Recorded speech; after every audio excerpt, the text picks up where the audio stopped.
l'actualité de la presse en ligne. Vous pouvez l'avoir donc sur Google, YouTube, pour ceux qui n'auront pas le temps de suivre le direct itinéraire, l'histoire à la découverte de l'histoire de nos différents villages. Aujourd'hui, l'histoire de Morocco.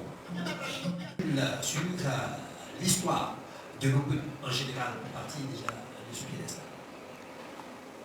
Merci. Je voudrais, avant tout propos, saluer la grande radio Tiersalé et saluer vous aussi, tous les animateurs et tous ceux qui sont présents ce soir, qui nous permettent donc, pour parler un peu, comme le père fondateur de la Côte d'Ivoire moderne, Nana Houphouët-Boigny, qui disait donc, nous sommes là ce soir pour parler de l'histoire, pour dire l'histoire de Morocco, afin que nous évitions des histoires.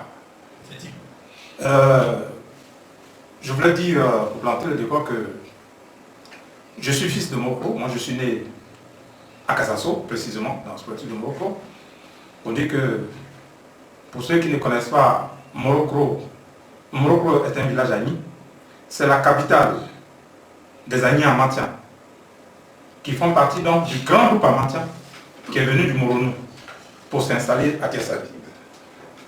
Je disais à quelqu'un, de très célèbre aussi, il nous répondait qu'un jour, il avait écrit quelque part que les Agni étaient venus pour participer au commerce et ils sont restés.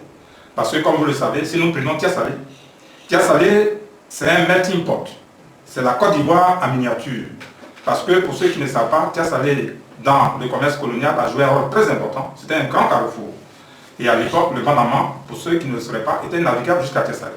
Donc de Grand Laou, les produits européens venaient jusqu'à Tiersalé. Et tous les peuples de Côte d'Ivoire venaient à Tiersalé pour participer au commerce.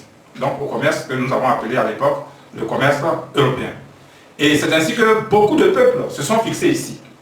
Mais pour les Agni, c'est différent. Parce que le commerce méditerranéen, le commerce européen, c'est un peu plus autour de la fin du XVIIIe siècle, début du IXe siècle. Alors que les Agni, depuis le XVIe siècle, étaient dans la région. Alors, il faut situer l'histoire des Agni à la fin du XVIIe siècle, après l'exode des Baoulés. Donc les Amantiens, sous la conduite d'un chef guerrier, Nana Kamlan, étaient venus à Tiersalé pour aider les populations de Tiersalé, d'abord à faire la guerre. Vous savez pourquoi on dit souvent, on appelle le peuple baoulé de Tiersalé aujourd'hui, on les appelle les Olomoins. Mais les gens disent Olomoins, ils ne savent pas. On dit Elomoins, en Agni, qui veut dire ceux qui tracent donc les tranchées. Vous comprenez? Donc, quand les Agni ont participé avec les Baoulés à cette guerre, ils sont restés. Les Baoulés leur ont demandé de rester. C'est comme ça que les Agni sont restés.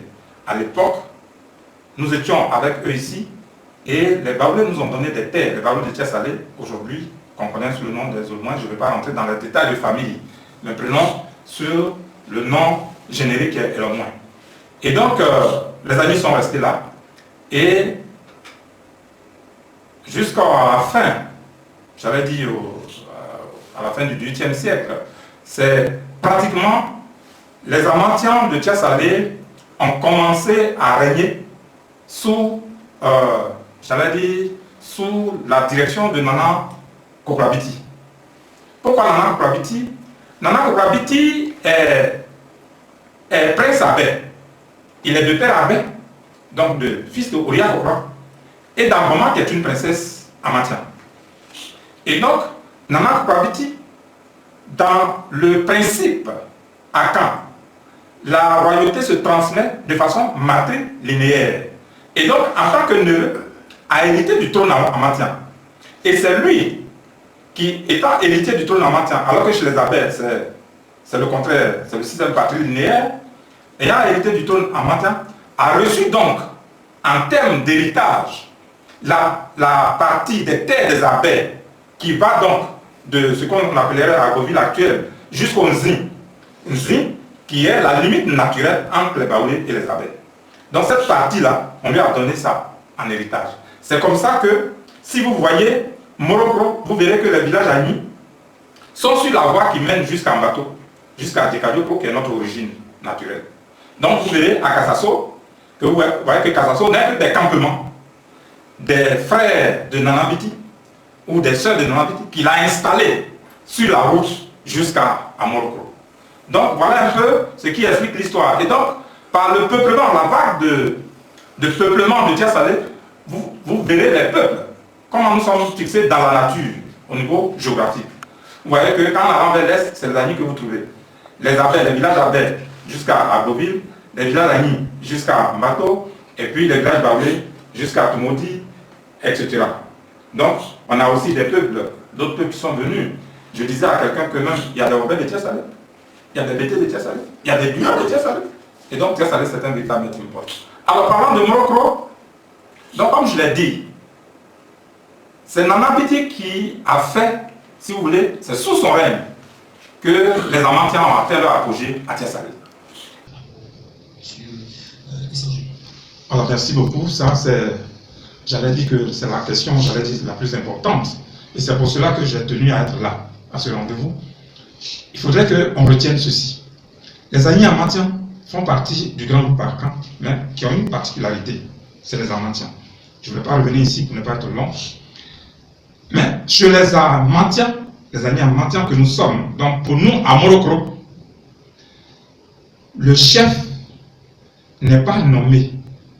Le chef n'est pas choisi.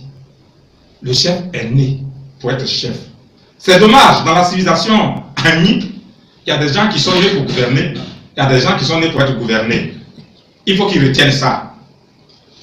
Sauf catastrophe, sauf désordre, pour que des gens qui sont nés pour être gouvernés prennent le pouvoir. Mais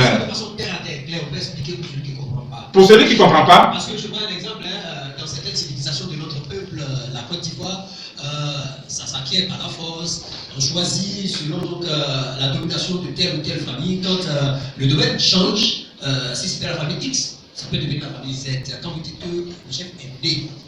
Alors, c'est pour, quand je dis ça, maintenant je vais vous donner de façon terre à terre les détails. Pourquoi le chef est né pour être chef?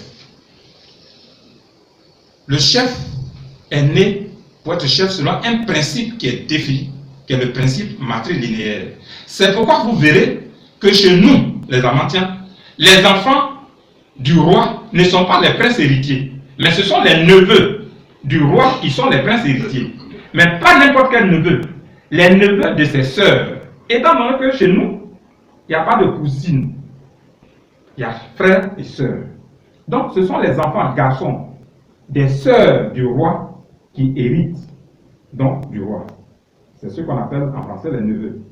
Donc ça vous dire que si vous ne descendez pas de la lignée matrilinéaire, vous avez beau être fort, riche, on ne va jamais vous désigner comme le chef, le successeur donc, du roi. C'est ce que je veux dire. Donc, chez nous, comment se fait la succession? Lorsque le chef qui est sur le règne venait à mourir, alors il y a un collège qui s'est réuni et la plupart du temps, il y a une dame qu'on appelle la reine-mère, mais en fait, qui n'est pas la maman du roi, parce que souvent les gens font des amalgames. Hein? Ils ne comprennent pas. Ce n'est pas la maman du roi. La reine-mère, c'est une dame qui possède l'histoire de la famille et que les gens vont consulter. Et ce collège-là la consulte, et puis, ensemble, ce collège va dire, c'est le tour d'un tel. Et il peut y avoir plusieurs qui soient susceptibles d'être chefs. Et c'est par ordre de primauté qu'on choisit. Alors quand le chef est choisi, et la plupart du temps, ça dure, hein, ça met du temps quand un chef meurt, on le met jusqu'à 1 an avant de désigner son successeur. Vous parlez un peu, je crois qu'à Morocco, on a mis près de 5 ans pour que Nonambiti soit chef. Parce qu'on a cherché, il fallait trouver. Voilà. Donc, c'est un peu ça, c'est pour ça que je dis, de façon terre à terre, on est chef. Donc, si vous n'êtes pas de la lignée matrilinéaire, vous ne pouvez pas être chef. C'est pour cela que, pour faire une petite digression, vous voyez que souvent, les gens disent, nous, le proche, les amis là, vous ne mariez pas les femmes des autres ethnies. Mais c'est lié à ça. Moi, je sens quoi, il sent Jules. Bon, moi, il faut que je le dise, hein. Je suis de la lignée matrilinéaire. Donc, j'ai droit au trône. Hein. Voilà.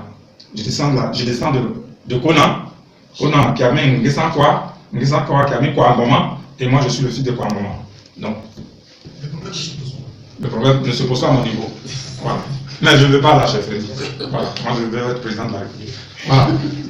Alors, je voulais dire que c'est pour cela que je dis, vous ne pouvez pas être chef si vous n'êtes pas de la lignée, si vous ne descendez pas d'une femme. Et c'est pour cela que nous, on ne se marie pas par hasard. Parce que si un prince qui sait qu'il n'est pas descendant d'une lignée matrilinéaire, donc lui ne peut pas être chef. Mais il faut qu'il prenne une femme qui peut lui donner un enfant qui un jour peut être chef. Donc on ne peut pas se marier par hasard. Les amis ne se marient pas. C'est dommage qu'avec le soleil des indépendances, maintenant que nous-mêmes les bœufs, nous sommes devenus les big bœufs. Ça se comprend, hein? Avec le soleil des indépendances, tout est fluide. Donc c'est pour ça qu'on se marie comme ça, sinon on ne se marie pas par hasard. C'est pour ça que je dis, donc à Morocco, pour que tu sois chef, pour être concret, il faut être de la famille de Kokrabiti, qui est la famille fondatrice de ce village. Et comme je le dis, jusqu'à nouveau désordre, on ne pourra jamais aller prendre quelqu'un ailleurs pour venir diriger Morocco. Il faut que tu sortes de la famille Kokrabiti. Tu sois un descendant de la famille Kokrabiti, mais alors que tu satisfasses le principe matrilinéaire. Et c'est pas ça qui manque dans cette grande famille.